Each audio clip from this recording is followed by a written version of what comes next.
Breaking news చూస్తున్నాం. తెలంగాణలో నిరుద్యోగులకు గుడ్ న్యూస్. ఎప్పుడు ఏ ఉద్యోగానికి నోటిఫికేషన్ వస్తుందో ఇక ముందే చెప్పేస్తారు.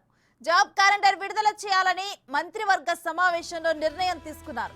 అసెంబ్లీలో రేపు జాబ్ క్యాలెండర్ను ముఖ్యమంత్రి రేవంత్ రెడ్డి విడుదల చేయనున్నారు.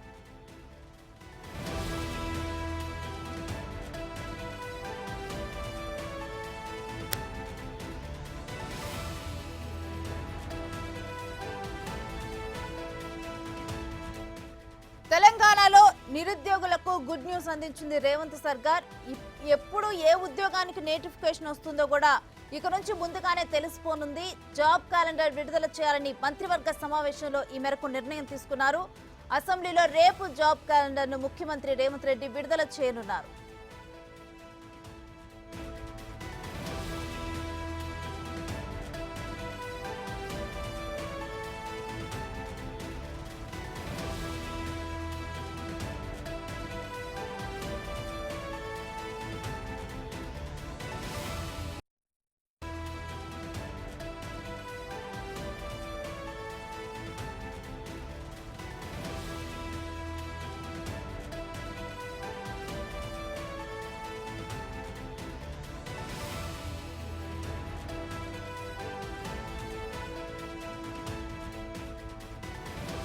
ఇక ఇదే అంశానికి సంబంధించి పూర్తి వివరాలు మా ప్రతినిధి సైదులు అందిస్తారు.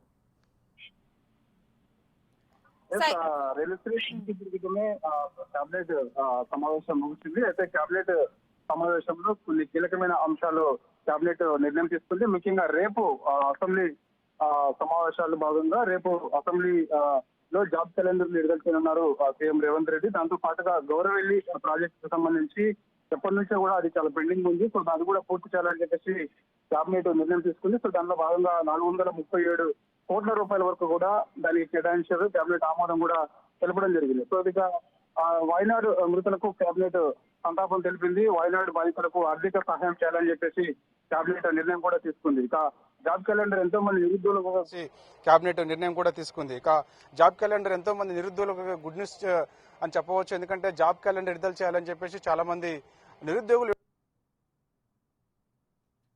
విడుదల చేయనున్నారు. ఎప్పటి నుంచి జాబ్ క్యాలెండర్ అంటే ప్రతి నెల, అంటే ఇప్పుడు ఆగస్టు నెల నుంచి కూడా ఉద్యోగాలు ఎలా ఇస్తారు ఏంటనేది కూడా మొత్తం కూడా ఇప్పుడు జాబ్ క్యాలెండర్ నెలవారీగా వాళ్ళు ఎప్పటికప్పుడు కూడా ఆ జాబ్ క్యాలెండర్ లో పొందుపరుస్తారు. కాబట్టి సో ఇక ఉద్యోగాలు ఎప్పుడు రిలీజ్ అయితే ఏంటనేది కూడా సో క్లారిటీ ఉంటుంది. నిరుద్యోగులందరూ కూడా సో వాళ్ళందరూ కూడా చాలా ఆనందంతో ఉన్నారు. ఎందుకంటే కొద్దిసేపటి క్రితమే క్యాబినెట్ కూడా ఆమోదం తెలిపింది కాబట్టి సో వారందరూ కూడా చాలా హ్యాపీగా ఫీల్ అవుతున్నారు. దాంతో పాటుగా హుస్నాబాద్ నియోజకవర్గంలోని గౌరవెల్లి ప్రాజెక్టుకు సంబంధించి అది ఎంతో పెండింగ్ ఉన్నది. సో పొన్నం ప్రభాకర్ కూడా ఖచ్చితంగా అది పూర్తి చేయాలని చెప్పేసి కూడా క్యాబినెట్ లో ఆయన ప్రస్తావన తీసుకొచ్చారు. దానిలో భాగంగా సీఎం రేవంత్ రెడ్డి కూడా ఖచ్చితంగా దాన్ని పూర్తి చేసేందుకు సిద్ధంగా ఉన్నామని చెప్పేశారు. సో 437 కోట్ల రూపాయల వరకు కూడా ఆ గౌరవెల్లి ప్రాజెక్టుకు కేటాయించడం జరిగింది. కేబినెట్ కూడా ఆమోదం తెలిపింది. దాంతో పాటుగా జిహెచ్ఎంసీలోని అవుతారు అంటే ఓఆర్ఆర్కి దూరంగా ఓఆర్ఆర్కి పక్కన ఉన్నటువంటి గ్రామాలు ఏదైతే ఉన్నాయో ఆ గ్రామాలన్నింటినీ కూడా ఖచ్చితంగా జిహెచ్ఎంసీలో విలీనం చేయాలని చెప్పేసి సో మన నుంచి కూడా ఒక ప్రతిపాదన ప్రభుత్వం తీసుకుంటుంది. సో దానిలో భాగంగా సబ్ కమిటీ కూడా ఏర్పాటు చేయలేదు. సబ్ కమిటీలో ఇటు పొన్నం ప్రభాకర్ అదేవిధంగా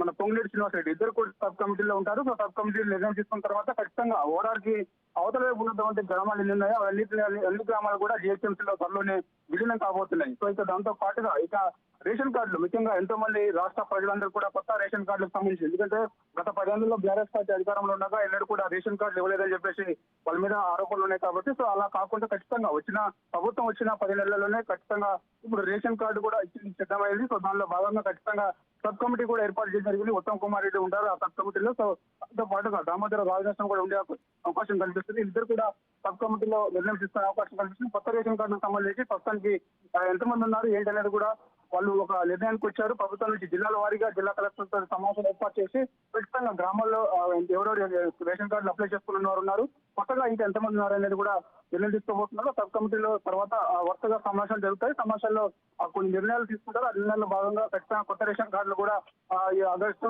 నెలలోనే దాదాపుగా ఇచ్చేందుకు కూడా ప్రభుత్వం సిద్ధమవుతుంది. సో ఇక దాంతో భాగంగా ఎన్నిటిని సంబంధించి విద్యుత్ కూడా ఇటు సిద్ధమవుతుంది. సో ఇక దాంట్లో భాగంగా ఇక ఎన్నిటిని సంబంధించి విధి విధానాలన్నింటినీ కూడా ఇటు ఉత్తమ్ కుమార్ రెడ్డి, అదేవిధంగా పొంగులేటి, అదేవిధంగా దామోదర్ రాజనరసింహ వీళ్ళందరూ కూడా నిర్ణయం తీసుకున్నారు. సో దాంట్లో భాగంగా ఇటు క్రికెటర్ సిరాజుద్దీన్ ఉన్నారు. సిరాజుద్దీన్ కూడా మన జరిగినటువంటి T20 వరల్డ్ కప్ ఏదైతే ఉందో వరల్డ్ కప్ లో చాలా ఆయన ఆ కప్పు తీసుకొచ్చినందుకు కూడా చాలా కృషి ఉన్నది కాబట్టి సో అతను ఆ డిగ్రీ ఉన్నట్టయితే ఖచ్చితంగా గ్రూప్ 1 ఉద్యోగం ఇవ్వాలనుకున్నారు. కానీ సిరాజుద్దీన్ ఇంటర్మీడియట్ ఉండడం వల్ల ఆయనకి మనకి గ్రూప్ 1 స్థాయి కింద గ్రూప్ 2 స్థాయిలోనే ఆయనకు ఒక ఉద్యోగం ఇవ్వాలని చెప్పేసి కూడా చూస్తున్నారు. అదేవిధంగా నిఖితా జరీన్ ఆమెకి డిగ్రీ పూర్తి చేసింది. సో ఆమె ఖచ్చితంగా గ్రూప్ 1 ఉద్యోగం ఇవ్వాలంటారు. అంటే డిఎస్సి ఆమెకి లేకపోతే ఆమె డిఎస్పీ అంటే పోలీస్ శాఖలో ఏమైనా కావాలనుకుంటే మాత్రం డిఎస్పీ అనే